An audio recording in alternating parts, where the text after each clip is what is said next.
Avzat Hashem, Parashat Vayeshev Yaakov, Beretz Megurei Aviv, Beretz Kenan. Ele Toldot Yaakov.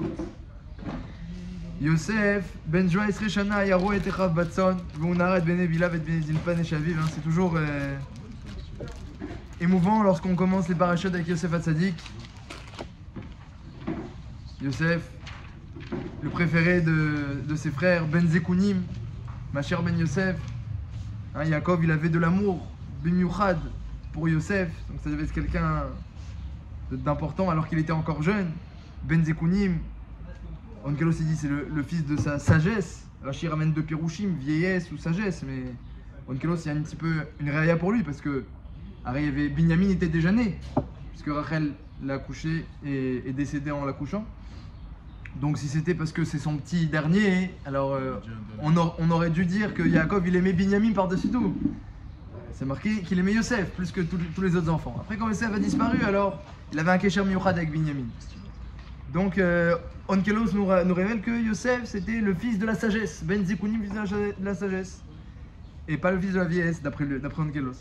Bémet, Remez, c'est marqué Zekounim, c'est connu le Remez, c'est ramené dans beaucoup de Mefarshim, que Zekounim c'est les rachetevot de Zraïm, hein, le premier seder du chasse, Zraïm, Kotchim, Nashim, Nezikin, et ensuite Moed.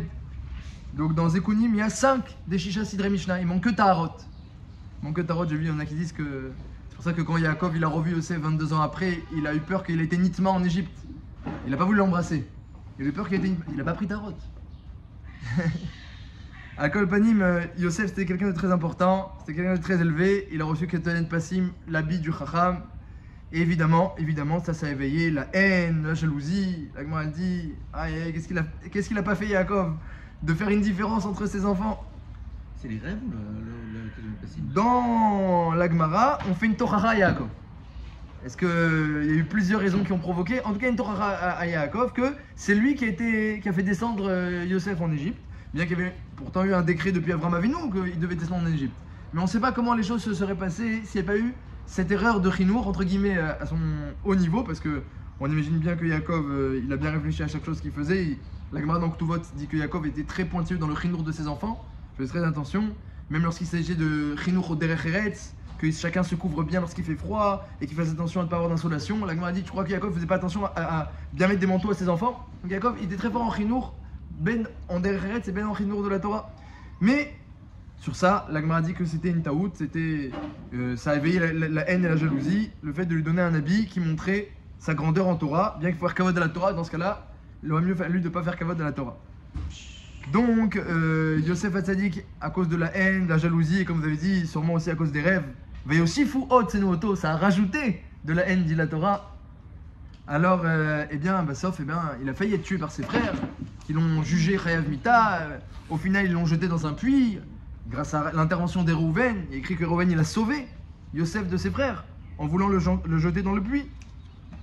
Et finalement, il a été vendu à l'insu de Reuven, parce que Reuven pensait aller le chercher dans le puits. Quand il est revenu, il a vu qu'il n'était plus là, et ensuite il a déchiré ses vêtements. Donc c'est une paracha, mamash, la relation entre les Jvatim, entre les tribus. C'est important d'en parler, hein, lorsqu'on attend surtout cette fin des temps. Hein. On attend la hardout, qui est de l'amour, la fraternité dans le clan Israël. Alors le fait d'étudier les petites failles, les petits défauts, à leur immense niveau chez les Jvatim, alors pour nous aussi, on apprend un petit peu plus à vivre hardout, à enlever la haine, la jalousie et les midotes, ces midotes de ce style. Il y a plusieurs shélotes sur la paracha, sur ce début de paracha. La première shéla, c'est ce que Rashi nous dit. Il y a écrit que Yaakov il s'est installé, Vayeshev, dans le pays de ses pères. Et immédiatement après, on nous raconte l'histoire avec Yosef, la haine, la jalousie et la vente. Et Rashi, il ramène le Midrash qui fait le lien entre les deux, et il dit, le Midrash, c'est connu, Vayeshev, Bikesh Yaakov, Leshev Beshalva. Il s'est installé, c'est quoi il s'est installé? Dans la terre de ses pères. Il a voulu résider en toute sérénité. Bikesh Yaakov, Leshev Beshalva. Kafat Salav Rugzo chez Yosef, immédiatement, hein, c'est juste à poser dans la Torah, a commencé l'histoire Rugzo, l'histoire, l'événement, la colère face à Yosef. La colère des frères face à Yosef, juste après. Juste avant, il était installé à Soukot et il a eu. Voilà, tant qu'il était en galoute, alors, avec le tant Djinna qu'il, aussi. oui, ah oui, alors vous avez raison, c'est très juste.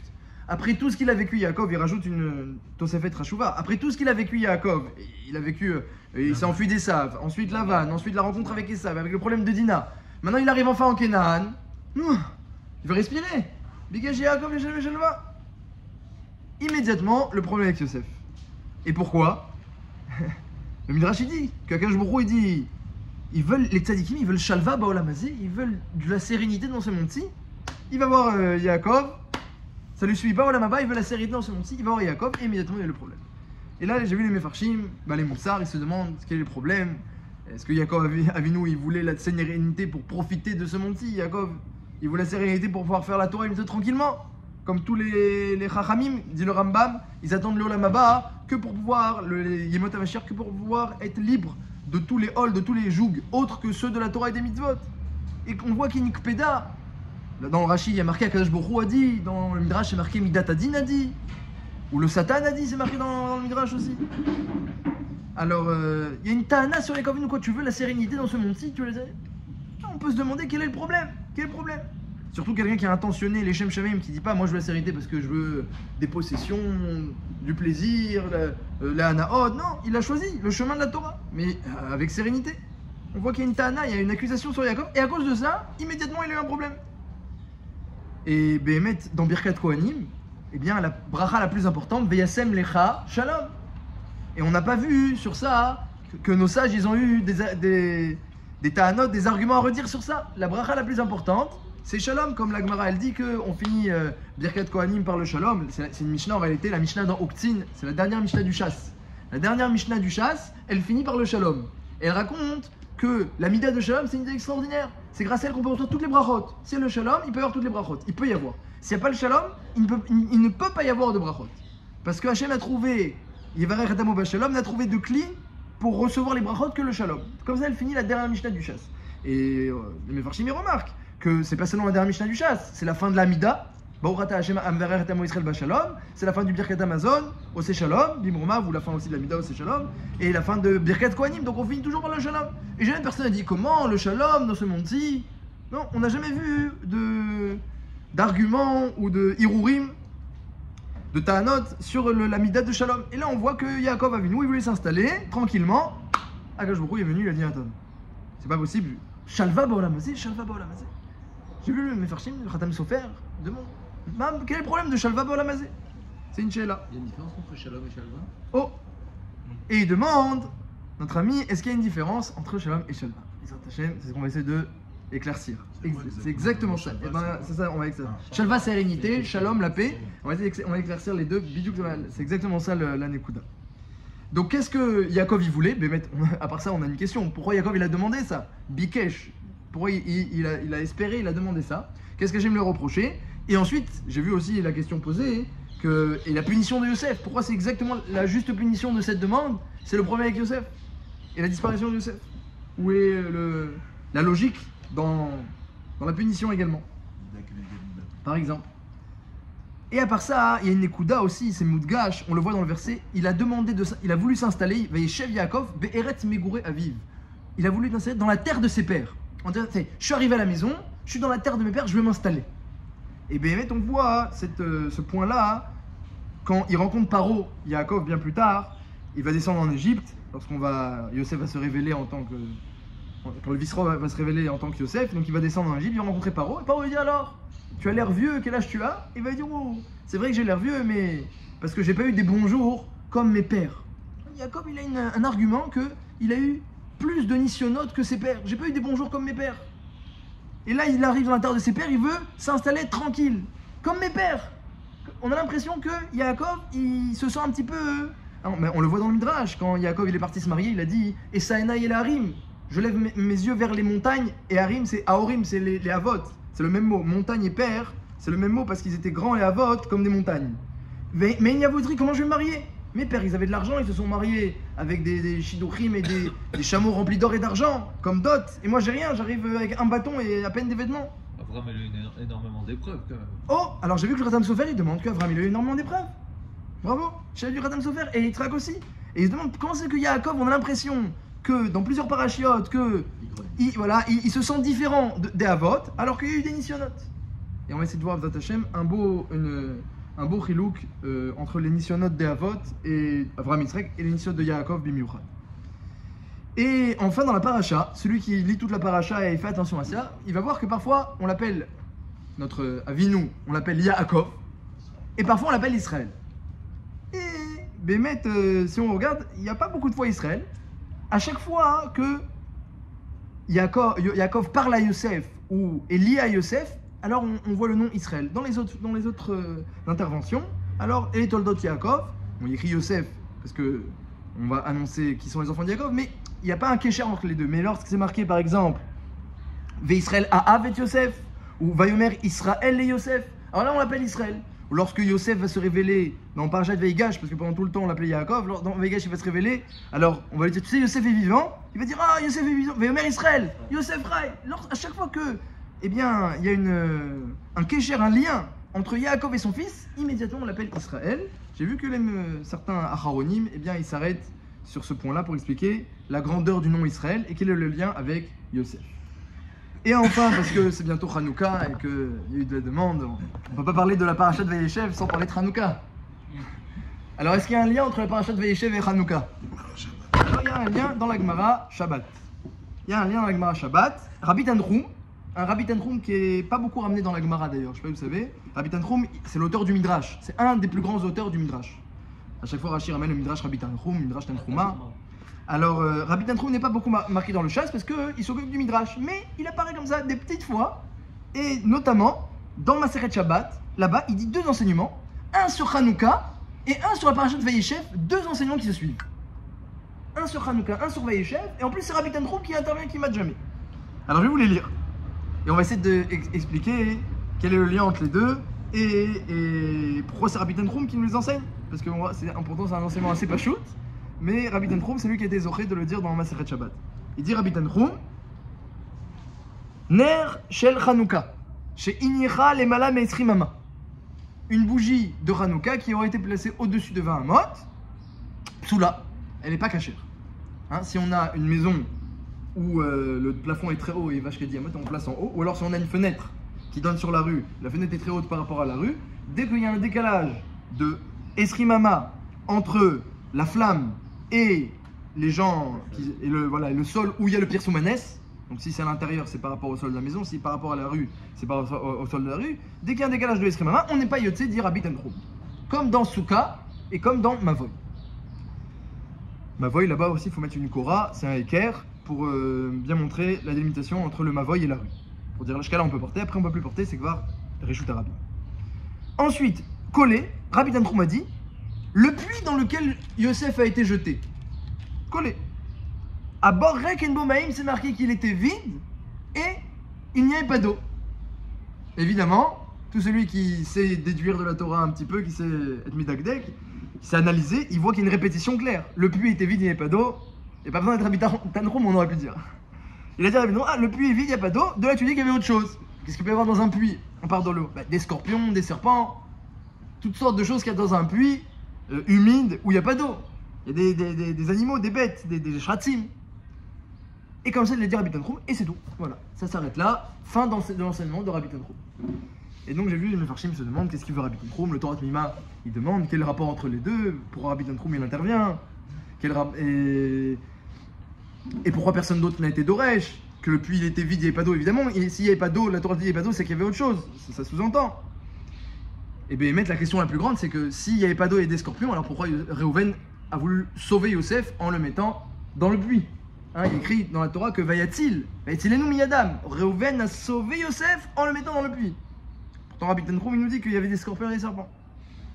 Ça, c'est un petit peu l'échelote qu'il y a sur le lien entre Hanouka et Vayeshev que j'ai trouvé dans la Gemara. Et puis, Bezrat Hashem, on va essayer nous aussi sur notre sujet de faire le kécher avec Hanouka.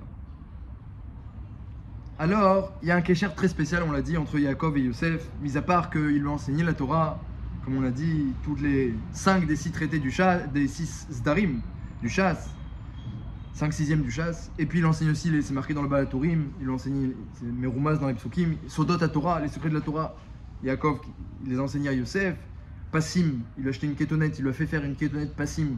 Passim, c'est un des noms d'Hachem qui ressort de la Birkat Kohanim et qui est marqué dans les Sidurim le jour de Rosh Hashanah. C'est un nom très spécial qu'on transmet que au Chachamim. Donc il lui a enseigné Mamash les Sodot à Torah avec les noms d'Hachem, les Shemot. Et donc il y avait un kécher très spécial entre Yaakov et Yosef. Mais il y a un autre point qui est marqué avant même d'arriver à l'étude de la Torah, qui est le point que Rashi mentionne dans la paracha, mais dans la paracha de Vayetse, pour ceux qui se rappellent. Eh bien, Yaakov, il était chez Lavan, il avait aucune envie de partir. Et Vayi Kasher Yalda Rachel et Yosef, ce fut lorsque Rachel elle a enfanté Yosef, Vayomer Yaakov el Lavan, Shalcheni ve'elecha mekomi ularsi, je veux partir de chez toi. Jusqu'à présent, il s'était jamais plaint. Dès que Yosef est né, je veux partir. Yaakov, il a dit à Lavan, je veux partir. Et Rashi ramène un midrash. Pourquoi? Parce que Yaakov, eh bien, il a appelé Esh, un feu. Et Esav, il a appelé de la paille. Et le feu, lorsque la paille est loin, eh bien, il ne peut pas l'atteindre. Mais Yosef est appelé Léhava, une flamme. Et tant que Yaakov n'avait pas encore Yosef, il avait peur de rencontrer Esav. Il a dit toute cette paille, c'est un machal évidemment, mais je vais pas tenir contre Esav. Si j'ai une flamme, je l'envoie de loin et je peux atteindre Esav. Et Rashi rapporte que Yosef est Satan chez Esav. C'est le Satan de Esav. Hein. Le mal a aussi son Satan, littéralement Satan, accusateur, celui qui attaque. Sa bête noire. Sa bête noire, bravo, bête noire, c'est très juste, c'est très bien. Eh bien, pour l'homme, le Satan c'est sa bête noire, pour l'homme. Bah pour Esav, le Satan c'est Yosef. Et tant qu'il n'était pas né le Satan de Esav, Yaakov avait peur de rencontrer Esav. Une fois que tu as le Esh, alors la flamme pour être précis, le lava, eh bien l'accusateur, la bête noire de Esav est né, on peut rentrer. Donc tout de suite il a dit à Lavan, je veux partir. Et comment on peut faire le kécher donc Yosef, Donc, c'est la bête noire. Alors comment comprendre cette chose-là? Oui, je ne sais pas exactement. Yaakov il savait que dans les Midot, dans ses Midot à lui et les Midot de ses enfants, il n'y avait que les descendants de Rachel. Et bien on le voit, c'est marqué dans la Gemara, c'est marqué dans le Midrash, que jamais on a gagné contre Amalek qui descend de Esav, si ce n'est par Yosef et par Binyamin. Toutes les guerres où il fallait combattre Amalek, alors où c'était Shaoul les premières guerres, ou après David il envoyait des descendants de Ephraïm, de Yosef, parce que Esav ne s'incline que devant Yosef et Binyamin, les descendants de Yaakov et Rachel. Et c'est ça Mashiach ben Yosef. Pourtant c'est pas lui le Mashiach qui est véritable ou final on pourrait dire, mais il y a une première étape où ça doit passer par lui. Quand on est en face de Esav, Eliphaz, Amalek, toutes les générations dont on a parlé à la fin de la paracha la semaine dernière, eh bien on a besoin de Yosef. C'est lui la bête noire. Dans ses Midot, il a cette force-là. Bémet, quand il est descendu en Égypte, eh bien on voit le combat contre le Yetzer Hara phénoménal de Yosef. Il n'y a pas quelqu'un dans la Torah qui a combattu son Yetzer Hara comme Yosef. La Gemara elle dit, quelqu'un qui est Olama, il dit, comment voulez-vous que j'étudie? La Gemara raconte dans Yoma, dans la Flamet Dalet, je crois. Comment voulez-vous que j'étudie il va dire au Beddin, au tribunal céleste. Vous savez pas les épreuves de Yetzer Hara que j'avais dans ce monde-ci? T'avais pas plus que Yosef. Yosef avait épreuves de Yetzer Hara, des tirs d'eau, dérangés, harcelés. Et quand même il étudiait. Tu vois bien qu'il a envoyé les Agalotes. Première chose qu'il envoie à son père pour dire qu'il est vivant à la Galote, pour appeler la Egla Roufa, la dernière souga qu'ils avaient étudiée. Donc il étudiait. Donc Mamash Yosef, on voit qu'il a cette force. Hein, c'est dans le Rashi, c'est marqué qu'il était mes pattes pètes. Il se moquait. Il se moquait de son Yetzer. Il était fort. À Kedgar que Hachem il a vraiment donné des nissionot chazakim. Il a donné des nissionot très très forts. Il était fort contre son Yetzer, donc il a cette force pour s'opposer aux forces du mal. Yosef, il a cette force-là, et ça c'est vrai. Alors que Yaakov, Ishtal, Yosef Oalim, moi je veux pas tromper, je veux pas m'opposer, je veux pas me confronter, il a peur de combattre. Il était très fort, mais il a peur de combattre. Il veut pas s'opposer, ça veut pas le rencontrer. Et Eliphaz il dit je te tue. Combat Eliphaz. Non, prends tout l'argent, je suis comme maître, il lui a fait un pile-poule. Prends tout l'argent, je suis comme. Il veut pas. Yaakov, sa mida, elle est pas de s'opposer, de combattre. Yosef, il avait cette force-là. Le Rashi rapporte un machal que Yaakov c'est comme un grand feu qui est stable et qui bouge pas, et Yosef il a cette force là de la flamme qui peut aller n'importe où et aller combattre, aller brûler ce qu'il faut. Ça c'est le machal de nos sages, c'est les midot de nos avot, et en tout cas il y a un kécher très fort entre eux, Yosef et Yaakov. Et Béhémet, eh bien Béhémet, j'ai vu des jolis rémazim avant qu'on explique un petit peu du moussard sur ça, mais il y a des jolis rémazim sur ça, il y a des jolis rémazim. Yaakov, finalement il s'est confronté à Esav et même à l'ange d'Esav, une fois que Yosef est né et qu'il a pu retourner en chemin vers Canaan, alors il est resté seul, la paracha de la semaine dernière, Vaïvater Yaakov Levado, il était confronté en premier à l'ange d'Esav. Et ils se sont combattus toute la nuit jusqu'à la fin du combat, il a demandé bénis-moi, l'ange a dit non, il a dit alors je te laisse pas partir, bon alors il a béni, il a appelé Israël, et il a dit comment tu t'appelles, Yaakov a dit à l'ange comment tu t'appelles, il dit qu'est-ce que tu me demandes mon nom? La Mazeti Shalishmi, Rachid dit les Malachim, ils n'ont pas de vrai nom. Je suis le nom de ma mission. Ma mission, c'est mon nom. Pourquoi tu me demandes mon nom? Alors, j'ai vu un joli remède que Yaakov, la gamatria de Yaakov, c'est 182. La gamatria de Israël, c'est 541. Et la différence, la alia, le nombre que Yaakov il a gagné par ce combat avec l'ange et par ce bracha qu'il a reçu, c'est exactement 359 la gamatria de Satan. C'est-à-dire qu'entre Yaakov et Israël, la différence c'est Satan. On lui a rajouté 359. On leur a rajouté 359. Le Satan. Qui est le Satan. Alors c'est pour ça. Et le Satan de Yosef. Voilà, alors doucement. Alors doucement. Alors on va expliquer. Donc c'est exactement ce qui s'est passé. Yaakov il a combattu le Satan. Le Satan il a béni. Il a dit mais comment tu t'appelles? Qu'est-ce que tu me demandes mon nom? Alors j'ai vu dans certains Mefarshim ils disent puisque je t'ai appelé Israël et que je t'ai donné toutes mes forces, bah devine comment je m'appelle. Je m'appelle Satan évidemment. Puisque tu t'appelais Yaakov et que tu es devenu Israël et que je t'ai béni de toutes mes forces, forcément, si tu fais la différence, c'est une allusion. Tu connais mon nom, la Mazeti Shalishmi, tu connais bien mon nom. Et c'est 359, c'est Satan. Et tout ça, en plus, Yaakov il a eu par le mérite, et le Rashi le rapporte, qu'il avait Yosef avec lui. Bon, alors, au moment du combat, il n'était pas avec lui. Mais Yosef était né et il était en chemin avec lui. Et Yosef, c'est justement le Satan. C'est l'accusateur, la bête noire de Esav. Donc, grâce à Yaakov et Yosef ensemble, on arrive à Israël. Et à chaque fois dans la paracha où Yaakov, et on parle de lui seul, c'est marqué Yaakov, à chaque fois qu'il s'adresse, ou alors qu'on parle d'une relation d'amour ou d'une joie avec Yosef, on l'appelle Israël. Donc vraiment, tout est clair que c'est par le mérite, entre guillemets, c'est par le mérite de Yaakov, de Yosef, que Yaakov il a pu devenir Israël. Et parce que Yaakov c'est Esh, c'est le feu, et Yosef c'est la flamme qui peut aller attaquer le mal n'importe où, et Esh et Léhava, le feu plus la flamme, ça fait Shalva en Gamatria. Donc Yaakov il a dit maintenant j'ai Yosef avec moi, je peux retourner voir Esav, je peux être Beshalva. Je peux être tranquille. Bikesh Yaakov, l'échelle Beshalva. Beres Meguravim comme mes pères qui étaient assis Beshalva. Comme ça il a pensé Yaakov Avinu à juste titre, parce que maintenant il y a Yosef avec lui. La punition, Hachem il enlève Yaakov tout de suite, il enlève Yosef. Il enlève la Shalva. Tu voulais la Shalva, on t'enlève la Shalva. Il a enlevé Yosef, et maintenant il n'y a plus Yosef, c'est fini, il n'y a plus la Shalva. Le Esh il reste sans le Léhava. Un Esh c'est 301, tu enlèves 39, il n'y a plus la Shalva, il ne reste plus que le Esh, il ne reste plus que Yaakov. Donc ça c'est les allusions sur l'épisode sur la demande de Yaakov de rester Beshalva.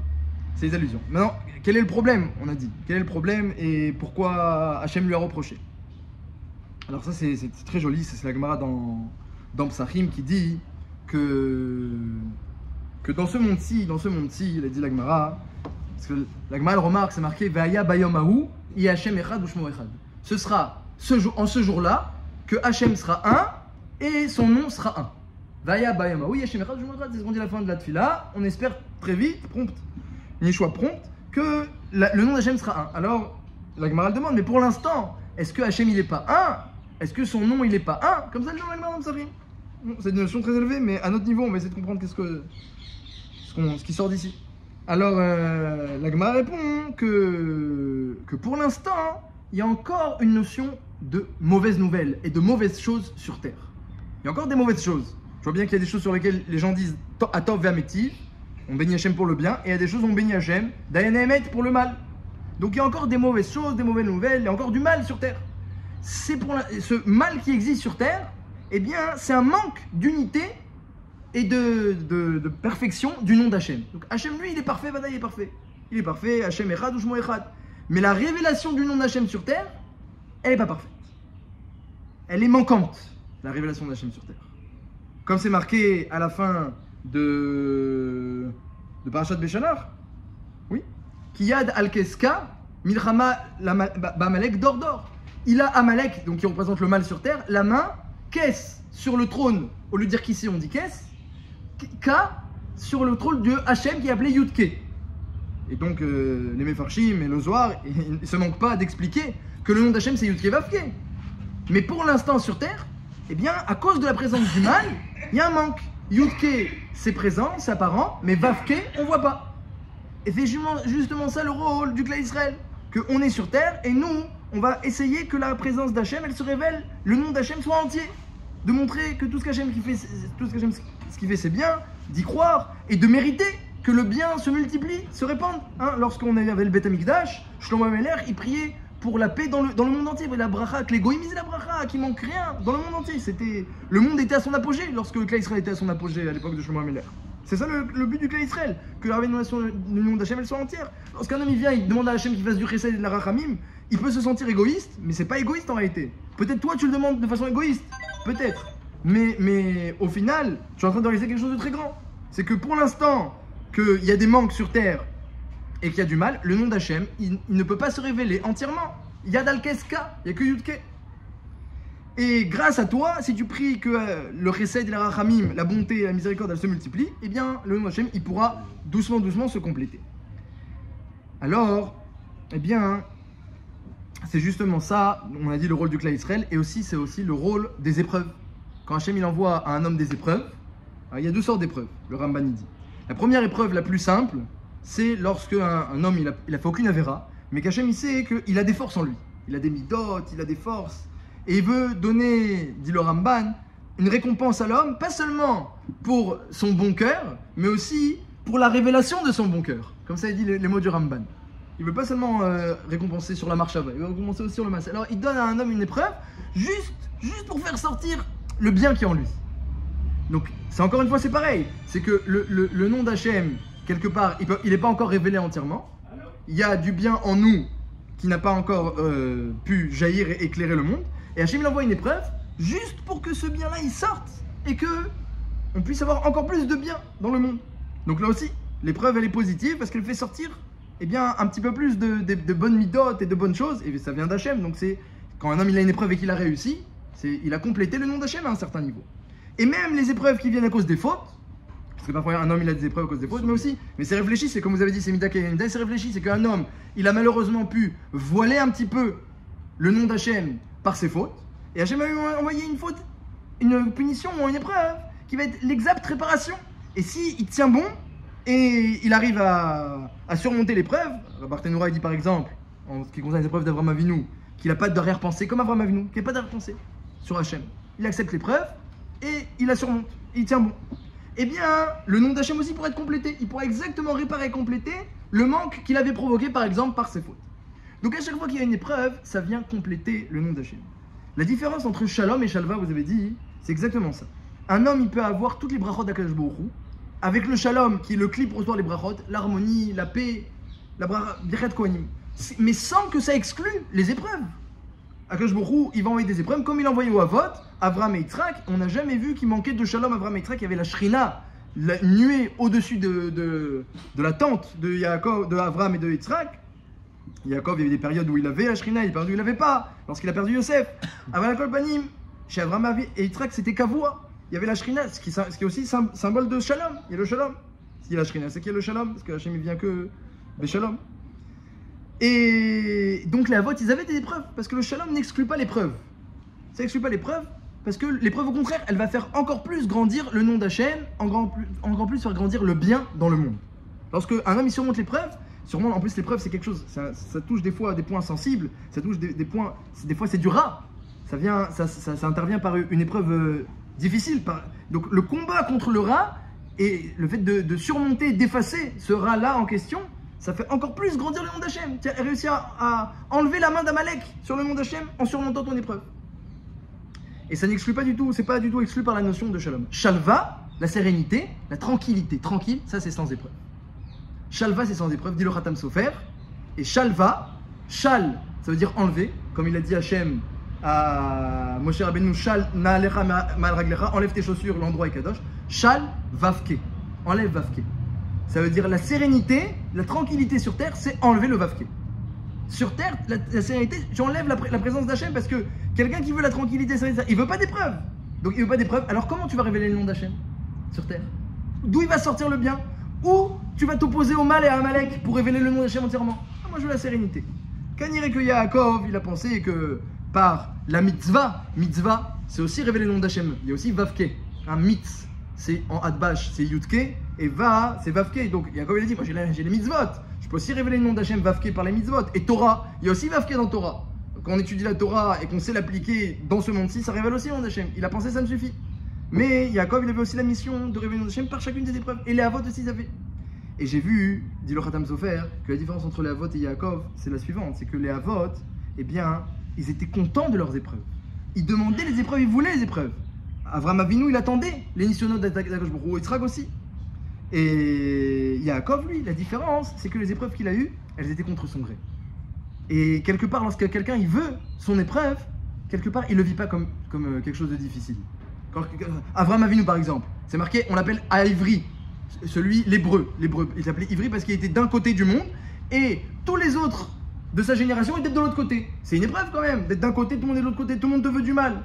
Nimrod, il te jette dans la fournaise, les 5 rois, ils veulent te tuer parce que, aussi, c'est le Midrash dit parce qu'il savait qu'il était croyant et il servait Hachem, et ça les dérangeait. Alors, bravo. Alcool Panim, la difficulté, elle est seulement lorsque l'épreuve elle est contre ton gré. Mais Avraham Avinu qui a tout fait de son plein gré, il a sauté dans la fournaise de son plein gré, c'est même pas compté dans les 10 épreuves, la fournaise, d'après plusieurs Mefarshim. Parce que Hachem ne l'a pas demandé. Et même les autres épreuves où Hachem l'a demandé, mais Avraham était tellement Besimcha, Be'ava, il attendait les épreuves que ça ne s'appelle pas des épreuves. Et j'ai vu que c'est justement la différence entre Hanouka et Purim.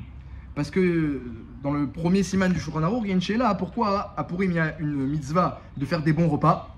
C'est un jour de Mishte Vesimcha, on boit de l'alcool, on mange de la viande, un jour de Mishte Vesimcha. Alors qu'à Hanouka, eh bien, le Tour et le Shulchan Aruch, oui, mais le Tour Shulchan Aruch dit que cette mitzvah de bien manger à Hanouka, elle est Reshut. C'est Seudat Reshut. Si quelqu'un il a fait un éder, moi je mange que Seudat Mitzvah, comme par exemple Rav, la Mora de la Gemara, il mangeait que Seudat Mitzvah, il ne pourra pas manger à Hanouka, parce que c'est Seudat Reshut.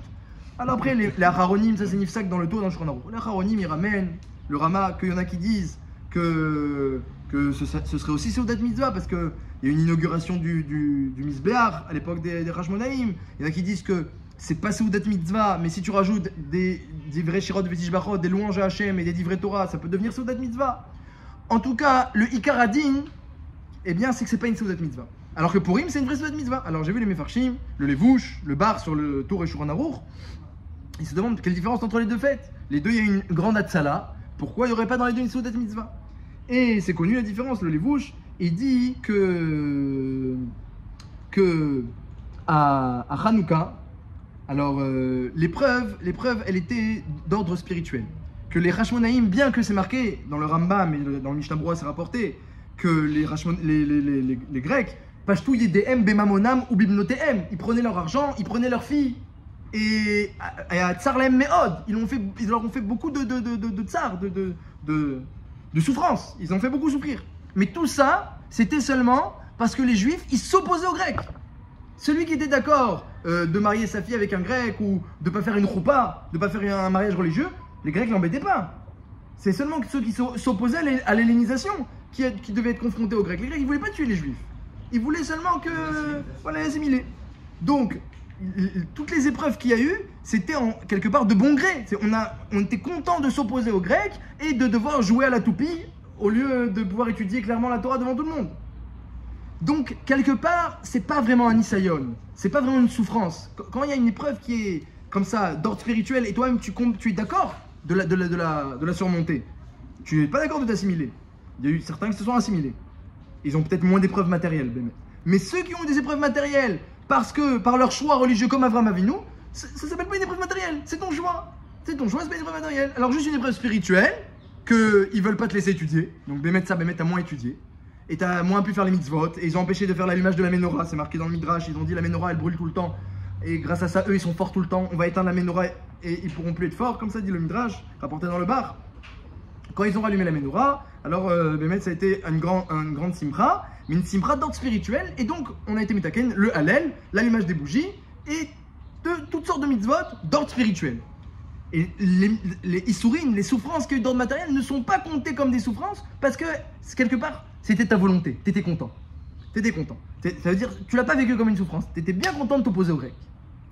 Et ceux qui n'étaient pas contents, ils se sont assimilés, ils n'ont pas eu ces épreuves-là. Mais à Purim, on n'a rien dit, on n'a rien choisi. À Purim, mais mettre la faute à la base, elle était justement qu'on voulait être né, on voulait profiter, les Juifs, ils voulaient profiter de la Séouda de Achashverosh. Ils ont voulu. À Hanouka, le problème c'est qu'ils étaient un petit peu affaiblis dans la Avoda. C'est ça le problème. Donc il y a un problème d'ordre spirituel, il y a eu une attaque d'ordre spirituel. Mais à Purim, ils voulaient profiter du bon vin et du repas kasher, glad kasher, chez Achashverosh. Ils voulaient profiter, vous voulez comme ça profiter de Achashverosh. Et pourtant, dans la Séouda, il y avait du zilzoul sur les kelim du Beth Amikdash, ça vous dérange pas, très bien. Alors il y aura une épreuve d'ordre matériel. Aman, il n'a pas dit si vous voulez, convertissez-vous, etc. Rien du tout. Il a dit on tue tout le monde, Chas Shalom, hommes, femmes et enfants, les vieux, on efface tout. Amalek, il efface tout, il laisse rien. Ça c'est Aman. Et donc c'est une épreuve d'ordre matériel, donc la mitzvah de Purim, ce sera une mitzvah d'ordre matériel, Mishte Vesimcha. Et les cadeaux aux amis, on donne l'argent aux pauvres, plusieurs mitzvot comme ça d'ordre matériel, parce que le problème à la base était d'ordre matériel, et la Xéra était également d'ordre matériel. Mais à Hanouka, c'est différent. On peut expliquer, c'est justement ça, la différence entre les Havot et entre Yaakov Avinu. C'est marqué dans un passage de Teilim qu'on dit chaque semaine. Rabot Raot la Tzadik, ou Mikulam Yatilenu Hashem. Il a beaucoup de malheur, le Tzadik. Ou Mikulam Yatilenu Hashem. Mais ce qui est sûr, c'est qu'Hashem le sauve de tout. Ou Mikulam Yatilenu Hashem. Donc, comme on a dit, le Shalom, le fait d'avoir toutes les brachot d'Akadosh Baruch Hu, et la Shgara Pratit, et la providence d'Hachem, pour ceux qui sont tzadikim, n'exclut pas la notion de Nisayon. Ça ne veut pas dire que dans ce monde-ci, il n'y aura pas des épreuves et des raot, des malheurs, des souffrances. Mais Umikulam Yatilenu Hashem. C'est juste un moyen de combattre le mal. Et si toi tu acceptes l'épreuve, comme Avram et Yitzhak, tu acceptes les épreuves, tu le vivras pas comme une épreuve, et Bassof Hashem, tu vas voir, il va te sauver. Fais confiance à Hashem, Bassof il va te sauver. Mais celui qui accepte pas, il veut Shalva. Moi je veux sans épreuve, la sérénité. Et Shalva c'est un problème. Shalva Baolamazé, tu veux enlever Vavke Baolamazé. Tu veux enlever Vavke Baolamazé, c'est pour Olamaba, ce que la Gemara dit. Baolamaba, la Tid Lavo, le nom d'Hachem sera entier. Il doute qu'il Vavke, il n'y aura plus d'épreuve. Il y aura la vraie Shalva, Baolamaba. Baolamazé, il y a le Shalom. La Shalva, c'est pour Olamaba. Pourtant, on a vu beaucoup de cas où des tzadikim n'ont pas été sauvés. Ah non, alors c'est une très bonne question. On a déjà parlé une semaine. Beder Klal, un vrai tzadik, comme on va le voir, on va aussi des exemples, il doit être sauvé dans tous les cas. Et cette chez-là que vous demandez, par exemple Rabbi Akiva et les Asara Rogé Malchut, qui étaient des grands tzadikim, ou pendant la Shoah des grands tzadikim aussi, elle est posée notamment par l'Echem Shlevo Vachlama, le grand-père de Rav Eliashiv, par Rav Elchanan Wasserman dans son Sefer de Haggadot à la fin de Kovetz Seharot. Et là-bas, ils disent deux choses. Ils disent de deux manières. Ou c'est que le tzaddik, alors Bémet, s'il voulait être sauvé, il aurait pu. Mais il a vu par Ruach HaKodesh qu'il devait être un korban pour sa génération. Rav Elchanan Wasserman, par exemple, pour son cas à lui, il était aux États-Unis pendant la Shoah. Il est revenu en Pologne. Il est revenu. Et il a été tué avec sa yeshiva. Il est revenu. Il savait très bien ce qu'il attendait. Après, c'est le Gadol Hador. On va pas commencer à juger oui, non, pourquoi, comment. Je suis pas capable de juger des questions Khamrot, Kailou, qui sont en plus des sougiotes très pointues du chasse. Mais Al-Kol Panim, donc un tzaddik, si il est tzaddik Gamour, il est sauvé dans tous les cas, sauf quand il évalue qu'il doit être un korban et Hachem lui fait savoir. Et à ce moment-là, il se prête au jeu et il est mechaper sur le dor. La deuxième réponse, c'est que parfois, Hachem, il empêche le tzaddik de se tourner vers lui, de prier, de se renforcer. C'est-à-dire qu'Hachem, il a décidé qu'il doit partir à ce moment-là, et donc il empêche le tzaddik d'être méritant, de mériter sa yeshua. Ça peut arriver également. Mais ça, c'est pas le sujet. Al-Kol Panim, pour reprendre le sujet, les Nisyonot, Rabbeinu Tam, il écrit sur les Nisyonot, il écrit que ce monde-ci n'avait les tlaot. Ce monde-ci, il est fait pour les Nisyonot. Hein, on le voit, ça montre qu'il est mamash matim au Nisyonot. On fait un pas, un Nisayon, il est fait pour les Nisyonot. Parce que lorsqu'un homme, il fait sortir tout le bien qui est en lui, il surmonte le Nisayon, il y aura encore plus de bien sur terre, et le mal qu'il aura combattu, il sera maintenant neutralisé. Donc il a neutralisé du mal, neutralisé Amalek, fait sortir du bien. Donc ce monde-ci, mais dit Rabbeinu Tam, attention, Betnaï, que tu les attends les Nisyonot. C'est ce que dit la Gemara dans Brachot Daf également. Lorsque quelqu'un a des Nisyonot, il n'est pas content, c'est pas Mechaper. Ça lui explique rien du tout, la Gemara dit. C'est comme un korban. Midato, s'il est d'accord, c'est Mechaper. Shelo Midato, c'est pas Mechaper. Comme ça dit la Gemara. C'est comme Hacham. C'est un pasouk. On fait. Voilà, par nous-mêmes, par nos fautes à nous, par nous-mêmes. Que j'entraîne pas des Nisyonot supplémentaires. Comme ça, on a expliqué l'année dernière ou il y a 2 ans. dans un mission supplémentaire. Mais ceux qui sont nécessaires et qui sont indispensables, eh bien ceux-là, ils sont pas concernés. Et à Kadosh Baruch Hu, de toute façon, tu peux prier et ils envoient quand même. À propos de Yaakov. On va quand même. Yaakov, il a demandé à Shalva et il a eu l'épreuve. Il aurait Voilà. demandé le Shalom, il aurait eu l'épreuve. Non, Donc, il y a pas d'affinité. justement non. C'est bon. Il avait pas voulu, s'il avait accepté les nisyonotes de plein gré, il les aurait vécus sûrement différemment, et il aurait pu avoir le shalom. Il aurait pu avoir le shalom parce que shalom n'exclut pas les épreuves. Mais lui, il a demandé shalva. Il voulait Et il a la eu sérénité, l'épreuve. la tranquillité. Voilà. Donc c'est parce que c'est pas une bonne demande. Vous voyez, regardez, Chaim, Vesava, Vishua, Venechama, Veshezava, Urfua, Ugeoula, Usira, Verapara. Et Shalva, il est où? On voit pas. On voit que nos sages ils disent Shalva Baolamazé. Tu demandes Shalva Baolamazé. C'est pas une demande matima. Si quelqu'un il a une bracha de Shalva, Inematov qui profite pour faire tout ce qu'il faut, et c'est très bien qu'il remercie Hachem, et des fois Hachem il envoie cette bracha là. Peut-être que elle est positive cette bracha. Mais quand quelqu'un il a une bakasha de Shalva, alors il y a deux problèmes. Un, c'est que quelqu'un, quelque part, il a oublié son rôle, que son rôle c'est de repousser le mal et de révéler le bien, et que chaque épreuve ça participe à cela. Et le deuxième problème, c'est que quand les épreuves elles vont venir, il va les vivre très mal. Il va pas bien les accepter, il va vivre très mal. S'il manque de émouna et d'acceptation, eh bien il a quand même vécu toutes les épreuves. Et il a dit sa différence avec mes pères. Mes pères, eux, ils voulaient tout leur nisionote. Moi, je voulais pas. Mais il y a eu sûrement des preuves, Yaakov, avant tout ça déjà. Hmm? Il y a eu sûrement des preuves avant tout Oui, ça. Nahon, Bémet. J'ai vu ça, j'ai vu aussi quelque chose de joli. J'ai vu que Yaakov, les épreuves ont commencé pour lui, bien avant, comme vous l'avez dit, quand il a pris les brachot de Esav. Alors il s'est dit, parce que moi, ma avoda, il a pensé Yaakov, comme ça l'explique Rav Pinkus. Moi, ma avoda, c'est Ishtam Yoshevolim, mais je reste au Beth Midrash. Esav, lui, c'est l'empereur du mal. Donc, si il veut, Esav, se réaliser dans le bien, parce que Esav aussi, il y a Yitrak attendait de lui de grandes choses. Théoriquement, il aurait pu se réaliser. On voit que même dans le Midrash, Olam Haba, il va venir, il va vouloir demander une place. Son combat aurait été contre le mal. Il n'aurait pas pu, Esav, se réaliser dans le bien. Il aurait pu se réaliser dans le combat contre le mal. Et Rav Pinkus explique que Yaakov, il a pensé que depuis qu'il a pris les brachot de Esav, donc s'il a pris les brachot de Esav, il a pris aussi son tafkid, son rôle. Donc maintenant, moi jusqu'à maintenant, je devais seulement Torah et mitzvot, le vavke par le bien. Mais maintenant que j'ai pris le rôle d'Esav, alors j'aurai plus le shalom. Esav, gamatria shalom. Maintenant que j'ai pris le rôle d'Esav, on m'a retiré le shalom. J'ai pris Esav, on m'a retiré le shalom. Et après, il a rencontré l'ange du mal, il a combattu, il a gagné, il s'est dit grâce à Yosef j'ai gagné l'ange du mal, maintenant je m'appelle Israël, maintenant je peux résider Béchalva.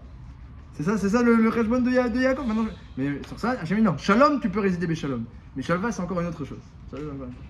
Et pour finir avec la question sur Hanouka, que Rabbi Tanchum, Rabbi Tanchum, la Gemara raconte qu'un jour le Kessar lui a dit à Rabbi Tanchum que pourquoi on ne serait pas un seul peuple. Rabbi Tanchum très chacham, il disait des beaux midrashim, il avait des beaux vortim.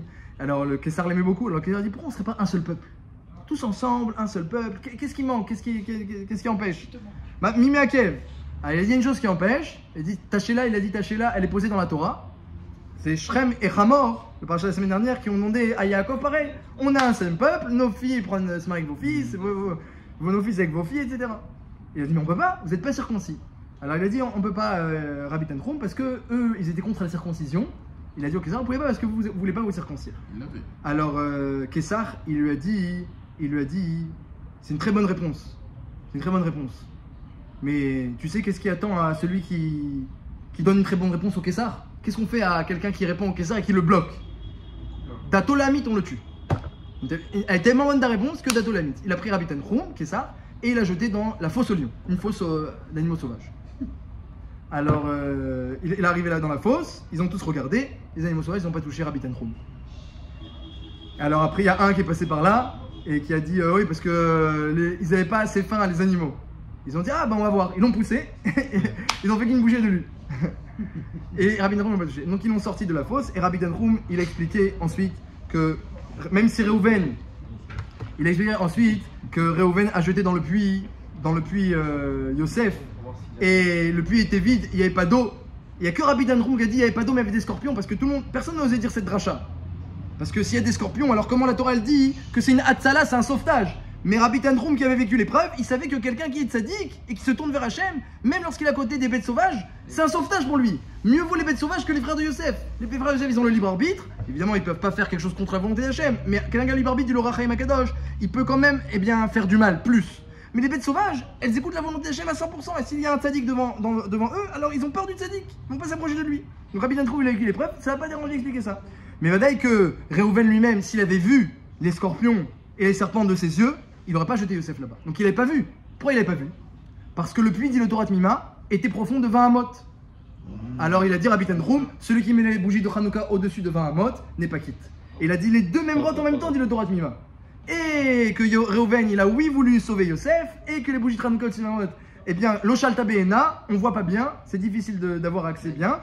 Et grâce à ça, eh bien, il a expliqué que faut pas avoir peur des épreuves, parce que Akash Borou, Mikula, Miatzinu Hashem, il sauve toujours le tzaddik.